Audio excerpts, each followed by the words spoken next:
জুৰিয়া উন্নয়ন খণ্ডৰ কাৰ্যালয়ত পঞ্চায়ত প্ৰতিনিধিৰ শপত গ্ৰহণ অনুষ্ঠান। যোৱা 5 ডিচেম্বৰত হৈ যোৱা পঞ্চায়ত নিৰ্বাচনত জয়ী হোৱা পঞ্চায়ত প্ৰতিনিধিসকলে আজি জুৰিয়া উন্নয়ন খণ্ডত আনুষ্ঠানিকভাৱে শপত গ্ৰহণ কৰে। শপত গ্ৰহণ অনুষ্ঠানত উপস্থিত থাকে জুৰিয়া উন্নয়ন খণ্ডৰ খণ্ড উন্নয়ন বিষয়া জিতেন্দ্ৰ কুমাৰ নাথৰ লগতে কনিষ্ঠ অভিযন্তা গৌতম শইকীয়া আৰু ৰূপেন নাথ।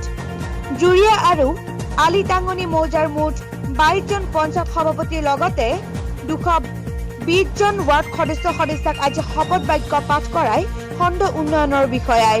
পঞ্চায়ত প্ৰতিনিধিসকলে দায়িত্বভাৰ চম্জি লৈ সত্যনিষ্ঠাৰে কাম কৰি যোৱাৰ প্ৰতিশ্ৰুতি দিয়ে।